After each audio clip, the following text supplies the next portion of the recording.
اللہ کے سوا کسی اور کی اطاعت جس سے اللہ کی معصیت لازم آتی ہو، شرک۔ لا طاعت لمخلوق فی معصیت الخالق، مخلوق میں سے کسی کی اطاعت نہیں ہوگی یہ اس معاملے میں جس میں خالق کی معصیت لازم آ رہی۔ ہاں، خالق کے احکام کے اندر والدین کا حکم بھی مانو، اطاعت کرو، اساتذہ کا حکم مانو، کسی اور کو اپنا لیڈر مانا ہے اس کا حکم مانو، لیکن ناٹ بیونڈ وہ جو سرکل ہے کتاب و سنت کا، اس سے باہر نہیں۔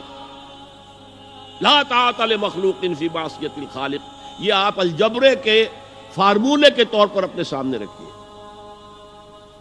اب اسے اپلائی کیجئے، جیسے فارمولوں کے ذریعے سے پھر بڑے بڑے وہ سم جو ہے وہ حل کیے جاتے تھے سوالات۔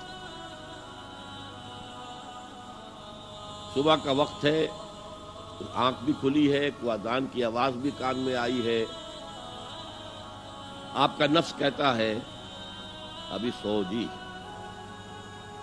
آپ نے اپنی چادر یا کمبل کو درست کیا اور کروٹ لی اور سو گئے۔ یہ کیا ہے؟ آپ نے کس کا حکم پیچھے پھینکا اور کس کا حکم مانا؟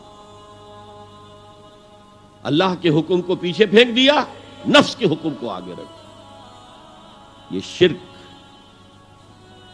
اس شرک کو جاننے والے بہت کم ہیں۔ مولانا روم نے خوب کہا تھا، نفس ما ہم کم ترس فرعون نیست لیکن ایراعون نیست۔ میرا نفس بھی فرعون سے کم نہیں ہے۔ فرعون نے کہا تھا نا، الیس لی ملک مصر وہذہ الانہار تجری من تحتی، کیا اس ملک مصر کی حکومت میری نہیں ہے؟ اور سارا جو یہ آب پاشی کا نظام ہے، انہار کا نظام ہے، وہ میرے کنٹرول میں نہیں ہے؟ جس کا چاہوں موگا کھلا رکھوں، جس کا چاہوں بند کر دوں۔ یہ تھا خدائی کا دعویٰ، انا ربکم الاعلی۔ تو مولانا روم کہتے ہیں میرا نفس بھی اس سے کمتر نہیں ہے۔ وہ کہتا یہ جسم میرا ہے، اس پر میرا حکم چلے گا، میں نہیں جانتا کون اللہ کون رسول، کیا حرام کیا حلال۔ تو فرعون سے کم تو نہیں ہے میرا نفس، لیکن ایراعون اس کی بہت مدد تھی، فوج تھی، لاؤ لشکر تھا، تو اس نے زبان سے بھی کہہ دیا کھل کر انا ربکم الاعلی۔ میں مسکین ہوں، غریب ہوں، میرے پاس کوئی طاقت نہیں ہے، میں زبان سے تو کچھ نہیں کہہ سکتا، اندر سے میرا نفس یہی کہتا۔ یہ نفس کی حکومت قرآن کہتا ہے، میں حیران ہوتا ہوں، دو جگہ یہ مضمون آیا ہے، ارأیت من اتخذ الہہ ہواہ افانت تکون علیہ وکیلا۔ اے نبی تم نے دیکھا اس شخص کو، اس کے حال پر غور کیا جس نے اپنی خواہش نفس کو اپنا الہ بنا لیا ہے۔ اللہ اکبر،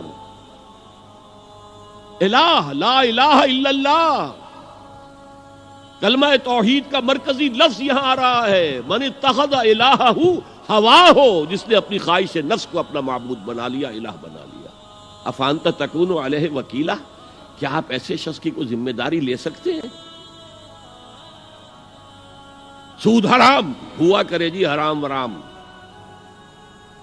ہمارا دھندا جو ہے وہ آگے بڑھ نہیں سکتا۔ تو اللہ کے حکم کو پیچھے ڈالا، نفس کے تقاضے کو آگے رکھا۔ کون معبود ہے آپ کا؟ نام عبداللہ رکھیے، نام عبد الرحمن رکھیے، ہے عبد النفس، نفس کے بندے، نفس کے غلام۔ یہ میں نے یوں سمجھیے کہ جیسے میں نے ہجرت اور جہاد کی ڈیفینیشنز کی تھی۔ ہجرت کا بیس کیا ہے؟ پوچھا گیا ایو الہجرت افضل یا رسول اللہ، اے اللہ کے رسول بتائیے سب سے اعلیٰ ہجرت کون سی ہے، افضل؟ فرمایا ان تہجر ما کرہ ربک، ہر اس چیز کو چھوڑ دو جو تمہارے رب کو پسند نہیں۔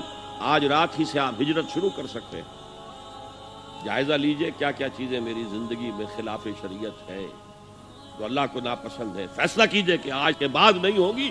ہجرت شروع ہو گئی، افضل الہجرہ، سب سے افضل ہجرت شروع ہو گئی۔ لیکن ٹاپ پر لے جائیے تو یہ ہجرت جب اللہ کے دین کو قائم کرنے کی جدوجہد اس مرحلے پر آ جائے کہ اب باطل کے ساتھ ٹکراؤ ہے اور اب چاہیے کہ ساری قوت ایک مرکز پر جمع ہو جائے، ہجرت فرض کر دی گئی، وہ ہجرت گھر بار چھوڑ کر، اہل و عیال کو چھوڑ کر، اور مکے کے بھیڑیوں کے رحم و کرم پر چھوڑ کر اپنے گھر والوں کو جو لوگ ہجرت کر کے آئے، حکم تھا۔ ہجرت مدینہ فرض تھی، ہجرت حبشہ فرض نہیں تھی، صرف اجازت تھی کہ جن سے سختیاں نہیں جھیلی جا رہی مزید وہ چلے جائیں۔ تو ہجرت کا یہ ابتدائی نقطہ، انتہا یہ جہاد، المجاہد من جاہد نفسہ، جہاد تو یہاں سے شروع ہو گیا، اپنے نفس کے خلاف جہاد کرنا۔ صبح نفس نے کہا ابھی سو جاؤ، آپ نے نفس کی بات کو رد کیا، اپنا کمبل اٹھا کے پھینکا، اٹھے، وضو کیا، نماز کے لیے آپ مسجد چل دیے، آپ نے جہاد کیا نفس کے خلاف۔ یہ افضل الجہاد ہے، اور سب سے چوٹی اوپر یہ ہے کہ جب وہ حق و باطل کی جنگ ہو تو جان ہتھیلی پر رکھ کر میدان میں حاضر ہو جاؤ۔ هي الحلقات تحفظني بآيات من القرآن، هي الحلقات تملأني بحب المصطفى العدنان۔ جی دوستو، جیسے کہ آپ لوگوں نے آج کی ویڈیو دیکھی ہے کہ ماشاءاللہ اللہ کے سامنے بہت خوبصورت بیان کیا ہے کہ اگر ہم اللہ تعالیٰ کے کسی اور کے سامنے جھکتے ہیں تو وہ شرک کہلاتا ہے، تو ہمیں شرک نہیں کرنا چاہیے، صرف اور صرف اللہ تعالیٰ کی عبادت و اطاعت کرنی چاہیے۔ ہاں، اگر ہمیں ماں باپ کی خدمت بھی کرنی چاہیے تو وہ بھی اسلام کے دائرے میں رہ کر بھی ہمیں اپنے ماں باپ کی اطاعت کرنی چاہیے۔ اگر ہم شیطان کی بات مانیں اور اللہ تعالیٰ کی بات نہ مانیں، کسی اور کی بات مانیں تو یہ بھی شرک کہلاتا ہے۔ تو دوستو، امید کرتا ہوں کہ ویڈیو آپ لوگوں کو پسند آئی ہوگی، آپ لوگوں نے کچھ سیکھا ہوگا۔ اگر کچھ سیکھا ہو تو اس پر عمل کریں تو انشاءاللہ زندگی آسان ہو جائے گی۔